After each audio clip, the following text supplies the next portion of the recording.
তো বন্ধুরা, আমি হলাম তিতলি। আশা করি তোমরা সবাই খুব ভালো আছো আর আমিও খুব ভালো আছি। আজকে তোমাদের সঙ্গে একটা বিষয় নিয়ে গল্প করতে চলে এসেছি। তোমাদের আগের দিন একটা ছবি পোস্ট করেছিলাম ফেসবুকে, তো তোমরা অনেকেই ধরতে পেরেছো যে সেটা ছিল ভাতের মার। আর আমার অনেক বান্ধবীরা এবং আমার অনেক বোনেরা আমাকে হোয়াটসঅ্যাপে জিজ্ঞেস করেছিল ওটার উপকারিতা। তা ভাবলাম সেটা নিয়ে একটা ভিডিও তো তোমাদের বলেছিলামই করব, তো সেই ভিডিওটাই আজকে নিয়ে এসেছি।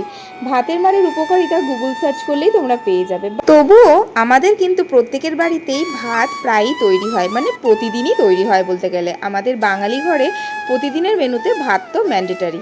তো আর ভাতের মারটা কিন্তু আমরা বেশিরভাগই ড্রেন আউট করে দিই। সেই ভাতের মারকে আমরা ফেলে না দিয়ে যদি একটু রেখে দিই স্টোর করে, এবং সেটা ঠান্ডা করার পরে আমরা কিন্তু বিভিন্ন কাজে সেটাকে ব্যবহার করতে পারি। তার মধ্যেই আমি যে কটা বিষয়ে এটাকে ব্যবহার করি সেটাই তোমাদের আজকে বলবো। যেমন আমি কিন্তু ভাতের মারটা কিছুটা স্টোর করে রেখে দিই এবং সেটা ঠান্ডা হওয়া পর্যন্ত অপেক্ষা করি। আর এখানে বলে রাখি, বিরিয়ানির চাল বা দেরাদুন রাইস যেটা, সেইটা কিন্তু পলিশ চাল। সেই ভাতের মারে কিন্তু কোনো উপকারিতা নেই। সবচেয়ে বেশি উপকারিতা আছে মোটা চালের। মোটা চাল যেটা, তার মার দেখবে খুব ঘন হয়, কিন্তু আমরা তো আর সেটা খাই না অনেকেই।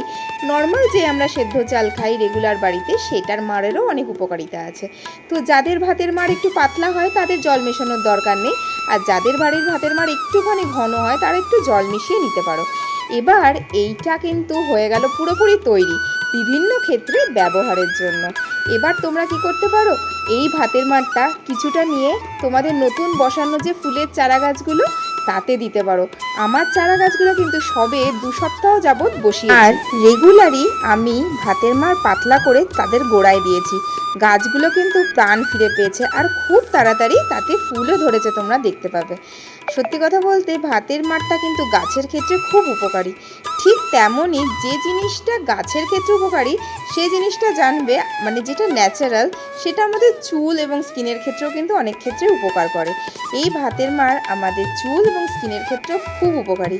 আমরা যে কোরিয়ান প্রোডাক্টগুলো ইউজ করি তার কিন্তু প্রচুর দাম, আর তার মেন ইনগ্রেডিয়েন্টস থাকে এই রাইস ওয়াটার। তো সেখানে অত দাম দিয়ে জিনিস কেনার পরেও আমরা অনেক সময় ব্যর্থ হই, অনেকেরই স্যুট করে না। সেই জায়গায় দাঁড়িয়ে এই অতি তুচ্ছ কিন্তু মূল্যবান জিনিসটা একটু ব্যবহার করে আমরা দেখতেই পারি, কারণ এটা বানাতে বা করতে হাজার হাজার টাকার দরকারই হয় না। আমাদের রোজকার বাড়িতেই এই জিনিসটা তৈরি হয়। হ্যাঁ, তবে অনেকেরই অনেক বিষয়ে অ্যালার্জি থাকে। তো আমি মনে করি 90%-এর মেবি কোনো অ্যালার্জি হবে না, কারণ এটা একটা ন্যাচারাল জিনিস। তবুও 10%-এর হলেও হতে পারে, তাই একটা প্যাচ টেস্ট মাস্ট করে নিতেই পারো, বা তোমরা অবশ্যই করে নিও। তোমরা হাজার হাজার কোরিয়ান প্রোডাক্ট ইউজ করার সাথে সাথেই এটা করো না, কোনো তাতে অসুবিধা নেই, আমিও তো করি। আর যদি এতে উপকার পেয়ে যাও তখন ওই কোরিয়ান প্রোডাক্টগুলো আর ইচ্ছাও করবে না হাজার হাজার টাকা দিয়ে কিনতে। তো যাই হোক, এবার আসি ব্যবহারে। আমি কি করি, এই আমার টোনারের স্প্রে বোতলগুলো আমি স্টোর করে রেখে দিই, খুব উপকারে আসে। আর স্প্রে বোতলে করে ইউজ করতে আমার জিনিসপত্র খুব ভালো লাগে, বেশ মুখটা আরাম লাগে। তো আমি ভাতের মার ঠান্ডা করে একটু জল মিশিয়ে পাতলা করে এই স্প্রে বোতলে স্টোর করে রেখে দিই। দিনে 3বার কি 2বার আমি ইউজ করি, একবার সকালে, একবার স্নান করে উঠে, আর একবার রাত্রিরে। তোমরাও এটা করতে পারো। আর যাদের কাছে স্প্রে বোতল নেই তারা যে পাত্রে তোমরা মারটা রেখেছো সেই পাত্র থেকে হাতে করে নিয়ে চোখ মুখ যেমন ধোও সেরমভাবেই ভাতের মারটা দিয়ে চোখ মুখ ধুয়ে নিতে পারো। এবং 3 থেকে 4 মিনিট, হার্ডলি 5 মিনিট, তার বেশি কিন্তু নয়, কারণ ভাতের মার খুব তাড়াতাড়ি শুকিয়ে যায়। তারপরে ভালো করে ঠান্ডা জল দিয়ে মুখটা ধুয়ে নাও, মুখটা মুছে নাও, এবং তারপরে তোমরা যা যা ইউজ করো, মানে ময়শ্চারাইজার, সানস্ক্রিন যা ইউজ করো সেটা তোমরা করতে পারো।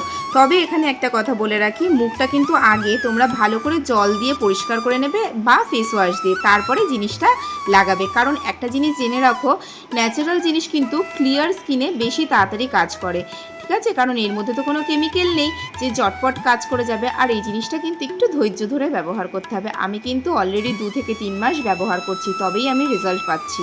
তোমরা একটু ধৈর্য ধরে এটাকে ইউজ করো। আর তোমরা যারা বাড়িতে ফেস প্যাক বানাও, সেই ফেস প্যাকেও কিন্তু এই ভাতের মার ব্যবহার করতে পারো। আমি কিন্তু দুধ বা গোলাপ জল না থাকলে এইটা দিয়েই ফেস প্যাকটা গুলে নিই এবং মুখে লাগিয়ে এইভাবেই আমি এটা ইউজ করি। তোমরা কিন্তু এটা ট্রাই করতে পারো, তোমাদের নিজের স্কিনের যে পরিবর্তন হবে সেটা তোমরা নিজেরাই বুঝতে পারবে। অপূর্ব, 2-3 সপ্তাহ ব্যবহার করলেই এটা তোমরা নিজেরাই ফিল করতে পারবে। আর এটা কিন্তু একটা ন্যাচারাল ইনগ্রিডিয়েন্টস, সঙ্গে সঙ্গে উপকার পাবে না, কিছুদিন ধৈর্য ধরে ইউজ করতে করতে হবে, সেটা চুলের ক্ষেত্রেও এবং স্কিনের ক্ষেত্রেও। চুলের ক্ষেত্রে এবার আসি, তোমাদের যাদের একটুও হাতে সময় থাকে না তারা শ্যাম্পু করার মোটামুটি 15-20 মিনিট আগে এই ভাতের মাড় একটু তুলোয় করে নিয়ে পুরো চুলের গোড়ায় মানে পুরো স্ক্যাল্পে লাগিয়ে নিলে, আর বাকি যেটুকু থাকলো একটা মগের মধ্যে নিয়ে পুরো চুলটা তাতে ডিপ করে একটা ক্ল্যাচার লাগিয়ে রাখলে 10-15 মিনিট এনাফ। তারপরে শ্যাম্পু করে নাও। আর আমি যে জলটা তৈরি করি সেই জলটাও কিন্তু মানে শ্যাম্পুর যে জলটা সেটা কিন্তু পুরোটাই ওই ভাতের মাড়ে আমি তৈরি করি।